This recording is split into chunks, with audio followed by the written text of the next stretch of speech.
He promised his business trip was for work only. But when I opened his luggage, I found lingerie and a diamond bracelet. Confronting him, he sneered, "She makes me feel alive." I booked a couples therapy session, only for him to walk in and see me holding divorce papers, a lawyer, and a police officer. He panicked, "You can't do this." I smiled, I already did, and now. We'd been married for 14 years. I'm 42. He's 45. We live in a quiet neighborhood in Rochester, New York. It's the kind of area where people wave when they walk their dogs and decorate their lawns for every holiday. We had 2 cars, no kids, and 2 dogs, Millie and Scout. I used to think our life was calm, simple, maybe even a little too routine. But I was okay with that. Stability was a good thing. My husband, Rick, works in pharmaceutical sales. His job always sounded important and busy, but not dramatic. He had a few work trips every year, Vegas, Dallas, Orlando, wherever the conferences were. I never thought twice about them. He always left on time, always came back with little gifts or stories about boring meetings and steak dinners. This time was different. He told me he was flying to Dallas again for a 3-day conference. Left on a Thursday, supposed to be back by Sunday. Kissed me goodbye at the airport like always. Said he'd miss me. That Friday night, I texted him around 8:30 p.m. Just something small. Asked if the flight went okay, if the hotel was nice. No reply. At 10:00, I called. Straight to voicemail. At midnight, I called again. Still nothing. He texted back at 6 a.m. the next morning. Claimed he had a long day, fell asleep early. Phone died. My gut told me it was a lie, but I didn't push it. Not yet. He came back Sunday night. Same routine. I picked him up at the airport. He looked tired but relaxed. Said the conference was a little dull, but productive. He made a joke about how I'd be bored out of my mind if I ever came with him. When we got home, he dropped his suitcase by the door and went upstairs to shower. I sat in the living room, trying to shake this uneasy feeling in my chest. Then I looked at the suitcase. It was still zipped up. He never unpacks right away, and I usually do his laundry because he's lazy about it. So I grabbed it, took it upstairs to the bedroom, opened it on the bed. At first, it looked normal. His shirts, his work pants, his laptop charger, the usual. But then, under a pair of rolled-up jeans, I saw something that didn't belong. Lingerie. Not just any lingerie. It was new, expensive-looking. Black lace with deep wine red trim. Still had the tag on it. Size small. I held it in my hands, feeling like my arms had gone numb. And then I saw the small jewelry box. Inside, a diamond bracelet. Thin, elegant. Nothing I'd ever own. Nothing he ever bought for me. That's when my stomach turned. I didn't cry. I didn't scream. I just sat down on the bed and stared at it. My brain couldn't make sense of what I was holding. 10 minutes later, Rick walked in from the shower, rubbing his hair with a towel. He saw me sitting there, saw what was laid out on the bed. He didn't panic. He didn't freeze. He actually smirked. "She makes me feel alive," he said. Just like that. No shame. No guilt. Like it was a confession, and I should thank him for being honest. I looked at him. My mouth was dry. I asked, "How long?" He shrugged. "Few months." That was it. That was the night I died inside and started planning. I booked a couples therapy session, only for him to walk in and see me holding divorce papers, a lawyer, and a police officer. I didn't throw him out. That would have been too easy for him. He would have packed a bag and walked into her arms. I needed more than that. I told him I wanted to fix things, that we should go to therapy. I played it calm, said maybe we both messed up, said I still loved him. He believed every word. Over the next 3 weeks, I turned into someone else. I dug into our finances, found bank transfers I never approved. He'd moved $18,000 from our joint account into a private one under his name. I found the hotel receipts. One in Dallas, one in Chicago, another business trip. I found restaurant charges, Uber rides, and yes, the damn bracelet. I even found an Uber ride from our house the morning he said he was out for a jog. He took her to breakfast 2 towns over. I tracked her down online. Her name's Kelly. She works in his company's Dallas office. She had just turned 26. Posted a birthday photo 2 weeks ago, wearing the bracelet. Caption: best birthday ever. She didn't even tag him right. Just put Ricky. I showed everything to my lawyer, Jennifer. She was sharp, fast-talking, and knew exactly how to freeze our joint accounts. She helped me file for divorce and start a case for financial abuse. Because forging my name on a bank withdrawal? That's illegal. Then I made one last appointment. A therapy session. I told Rick I scheduled it for Friday afternoon. Told him we'd sit down and talk everything out. That we could maybe start over. He bought it. He showed up in a blue button-down jeans and that fake smile he always wore when he was trying to look like the good guy. He walked into the office and saw me sitting there. Next to me, Jennifer, my lawyer.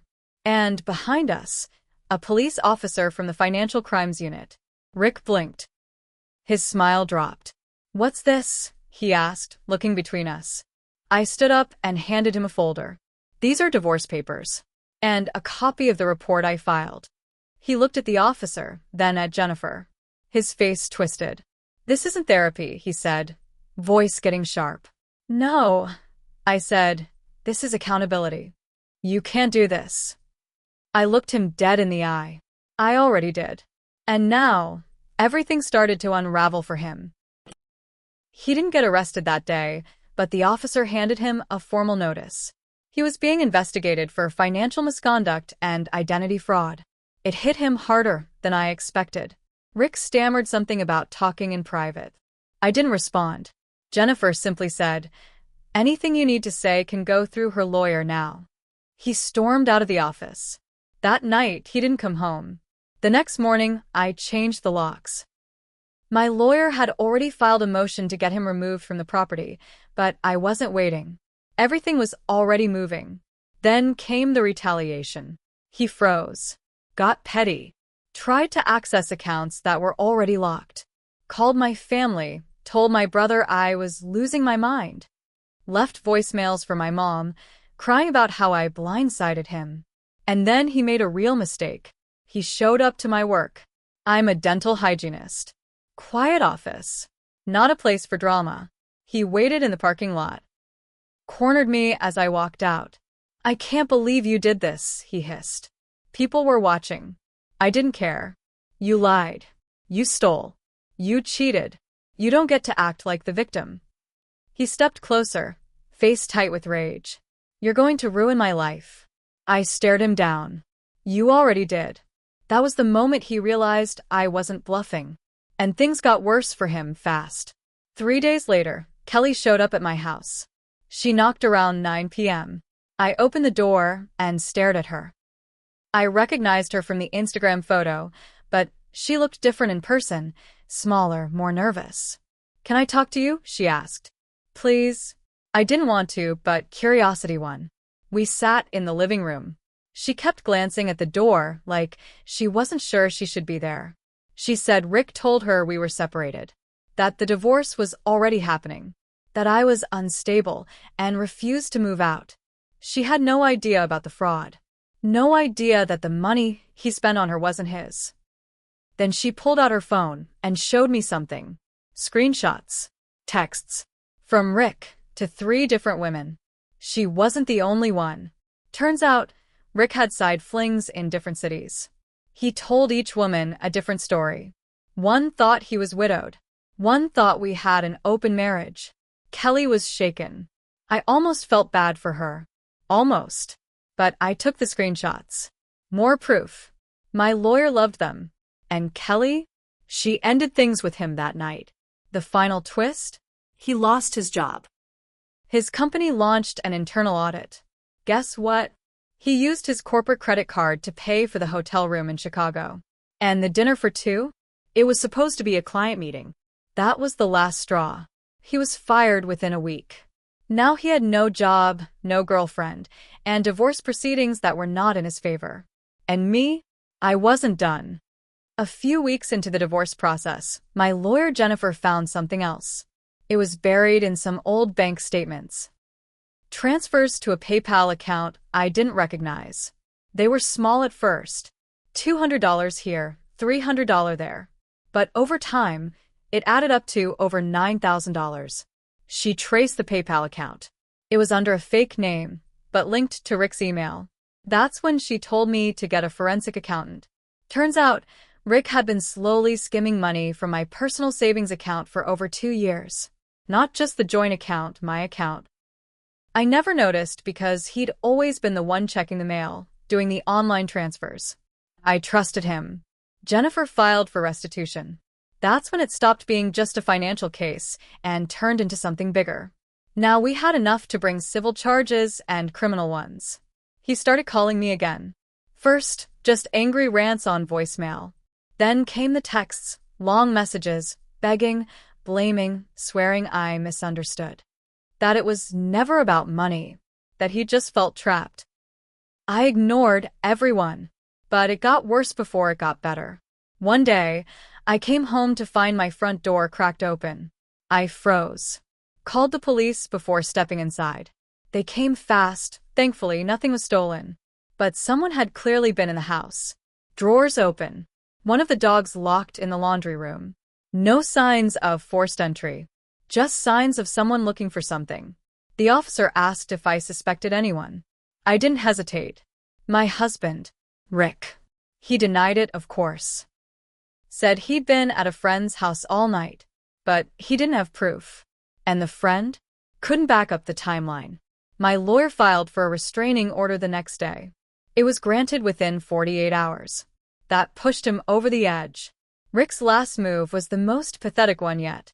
He tried to threaten me through social media. Created a fake Facebook account. Sent me messages pretending to be a friend who knew things about me. Said I should drop the charges or face the consequences. He spelled consequences wrong. Jennifer had the messages traced back to his IP address. So now, in addition to divorce, fraud, and financial abuse, he had a cyberstalking charge.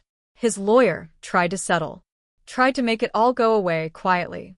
Jennifer laughed in their face. I wasn't letting him off easy. The day of the final hearing, Rick showed up in a wrinkled suit. Notie. Hair a mess. He looked nothing like the smug man who once stood in our kitchen and told me another woman made him feel alive. He looked like a man who lost everything. And he had. My lawyer laid everything out, money theft, forged documents, abuse of trust, and that weak attempt to scare me with fake social accounts. We even had copies of his Instagram DMs to 2 other women who weren't part of the case, just to show a pattern. Rick's lawyer tried to play the emotional distress angle. Claimed I was attacking his character and making the divorce vindictive. But it didn't work. The judge wasn't buying it. Especially not when the officer testified that Rick had accessed the house without permission and intentionally intimidated me. The restraining order stood. So did the civil charges. When the judge read the verdict, I didn't even smile. I was awarded full ownership of the house, my entire savings restored, damages paid back over 5 years. And he was fined and placed on probation for cyber harassment. His credit? Destroyed. His job? Gone. His reputation? Shattered. And then the real twist hit. As part of the investigation, the forensic accountant found something else, an old debt he'd hidden. He'd taken out a personal loan years ago under both our names. Forged my signature. Because of that, he now owed the state additional penalties, and the bank came after him. Hard. His car was repossessed. His new apartment. Eviction notice 2 months later. And Kelly? She got pregnant from someone else a few months after our court date. Rick tried to reconnect with her. She blocked him. I won. But here's the truth. I didn't come out clean either. I lost 14 years of my life to a man who didn't deserve 1 single year. I didn't listen to my gut. I let routine blind me. I gave too much, stayed too long, trusted too easily. But I'm not sorry for what I did. I'll never apologize for fighting back. The day the court gave me the keys to the house, I walked inside alone. Sat on the couch. Millie curled up next to me. Scout laid at my feet. And for the first time in years, I didn't feel scared.